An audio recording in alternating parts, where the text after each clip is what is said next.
the Converted Man here. We can all be wrong about something at some point. Like, for example, you might think that the word atheist means that you automatically don't believe in supernatural claims. But that's not what the word means. It just means lack of belief in a god or gods without God. Nonetheless, I was once a Christian, and so I was once very wrong about a number of things. As an April Fool's joke, I posted one of my many Infinite Hope videos that are from the time that I was a Christian. That video was called The Arrogance of Evidential Facts. I'm not going to play it all for you because you've probably suffered enough the first time that you saw it.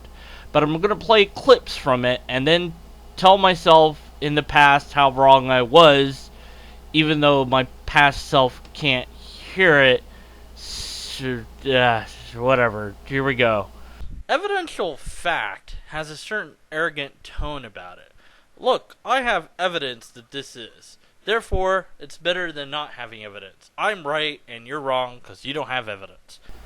Set aside the whole arrogance thing because it's just simply irrelevant. It's nothing more than an appeal to emotion. It just seems so arrogant the way that you keep talking. You keep telling me I'm wrong. You're trying to get me upset. What?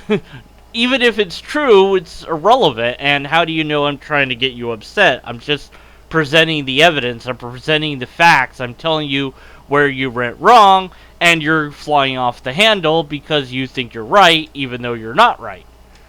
So, what's your problem? Well, your problem is that you don't have any evidence for your side, so you're getting upset and defensive and using hostile language in order to try to protect your beliefs, whatever those beliefs might be. So I suppose it does seem rather arrogant when they have evidence and you've got nothing. And you're just like, well, that's not fair. Yeah, but they're right and you're wrong because you don't have anything. If you had something, then it would be a different story. But you don't, so it's not. If I asked you to point at love, show me love right now. Show me what love looks like. And you're like, no, I can't do that. Okay, tell me what it tastes like, smells like. Can I hear it? No? Can I smell it? No? Alright. So, well, I can't use my 5 senses for love, so it's invalid. And you're saying, no, that's not fair. Love isn't meant to be perceived within the 5 senses. It's a feeling. Well, that's a feeling. Describe it. This argument to and from analogy is really, really bad. First of all, you're loading the question past self by asking somebody to point at something that could only be pointed at in a laboratory circumstance. If you had brain scans of an individual who was experiencing love contrasted to other brain scans where they weren't, and you had multiple samples of this, multiple data points, and you could show that when people say, I am feeling love, that a certain part of the brain lights up, and you could do tests, and you could show what chemicals are involved, and all that. That would be pointing to it, but no, if we're just talking face to face, the best I could do would be to point at your head and say, it's in there! That love is chemicals and electrical pulses going on inside your head. And yes, we absolutely do have physical things to point at. It just requires instruments that I might not have ready access to. So it's a extraordinarily poor analogy. Because love is an object of thought. It is a non-material, real object. This is what I once believed, and I stress the word believed. I didn't have any evidence, I didn't have any tests, I didn't have any arguments. I didn't even pull this from, say, the Bible.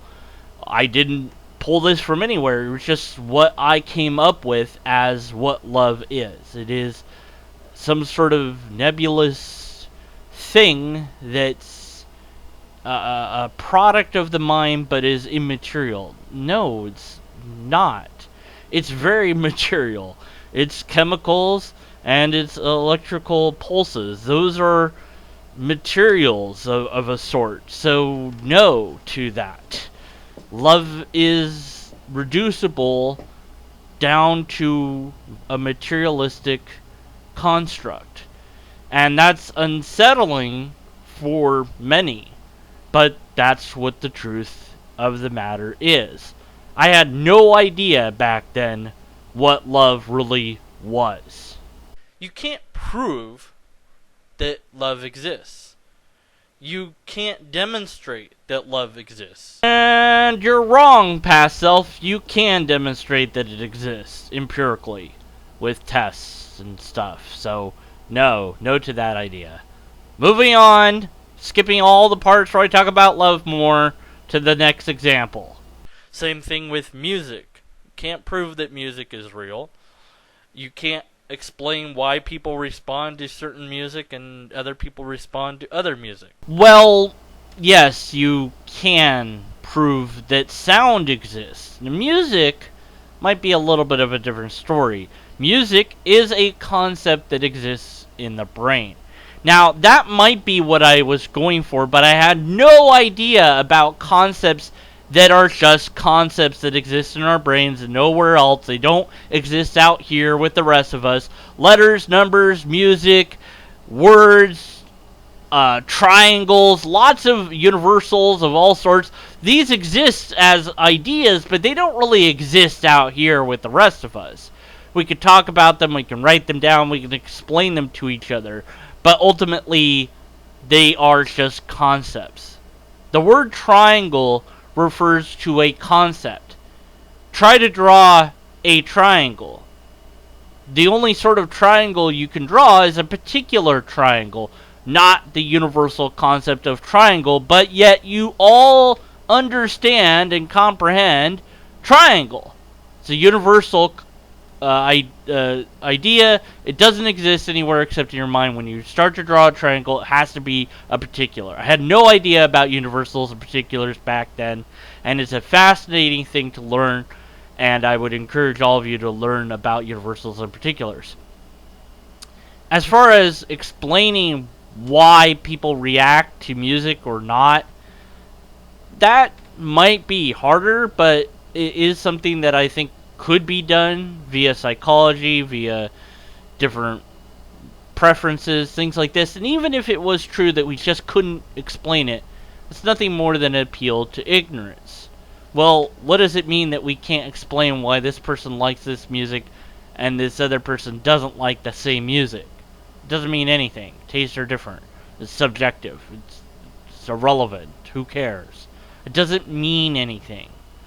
But yes, we can absolutely prove that sound exists, and by a progression of logical argumentations, you could use the tautology and epistemology of the word music to prove that music exists via sound existing. So, I was completely wrong. Again. Whoops! So, again, music is an object of thought. It's real, but it's not something you can demonstrate in that manner of evidence. I had only known about what an object of thought really was, then this is not what I would have said back then. But I didn't, so I did. Anyways, what I'm describing here, without even knowing that I'm describing it, is concepts. Concept of music, concept of numbers, concept of letters, concept of triangle, concept of cat, human, person, man. These are all concepts, and they don't exist as physical entities. But that doesn't mean that they exist in some nebulous realm. They are in our brain. And our brain is completely and utterly mundane in the natural world. There's nothing not natural about it, at least nothing that we could prove, which is a problem for my past self, but not a problem for me. But this next part's kind of interesting. What about faith? Is faith an object of thought? Is the spiritual world an object of thought? Yes. Are they real? They're real to the people that experience them. Are they real? Can we answer that question? I don't know. It's a very good question. I don't know if we can answer that question, at least not within the realm of empirical evidence. Just like we couldn't prove that love exists, we're not going to be able to prove that faith or spirits exists. Then I was perfectly content in having faith. And I absolutely knew that faith was not needing evidence, not requiring evidence. Now, I also thought that, well, we do have evidence. I didn't know what that evidence was, but I really believed that we had it. We as Christians had that evidence. But the main thing was to just believe in God, to believe in these things, and that's what mattered. But I'm right. Faith is a concept in the mind. So is spirit. Can we prove them? If they were real, yes, we would be able to prove them. If they're not real, then no, we couldn't prove them because they're not real. The burden of proof is on the person making the claim. If you want to say that there is a spiritual realm, then you have to demonstrate that. And people will say, well, it's supernatural, you can't verify it empirically. Well, then how do you know it's there? How would you know it's there unless there's some meeting between this supernatural realm and the natural realm? If there's a way to see the supernatural with my eyeballs, there's a way to see it with technology. If there's a way to feel it, then there's a way to detect it. Unless it's all happening inside our brain, then that's the only place that it's happening. If I'm wrong, feel free to point it out. If I'm right, feel free to agree. If you have something that you'd like to add, please do so. If you feel like I stepped on your toe because I said it's arrogant and you like evidence and you feel like I said that you're arrogant, please don't. Just saying that the arrogance of evidence is one that we need to address. Until next time, peace out. Idea how many times I've gone to end my Deconverted Man videos and almost said peace out instead of the other thing that I usually say nowadays. Oh man, it's so bad.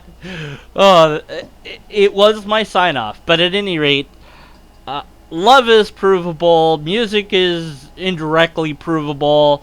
The things that aren't provable, like the spiritual realm, are probably unprovable because they only exist in the mind and nowhere else. Now I say probably because I want to leave room open. I want to leave the possibility open. As a good skeptic, it is something I'm required to do, is to leave the possibility open that one day maybe we'll find a way to verify these things. But until that day, we can't know that these things are. You could believe them, but you could never be sure that you were right because you didn't have evidence.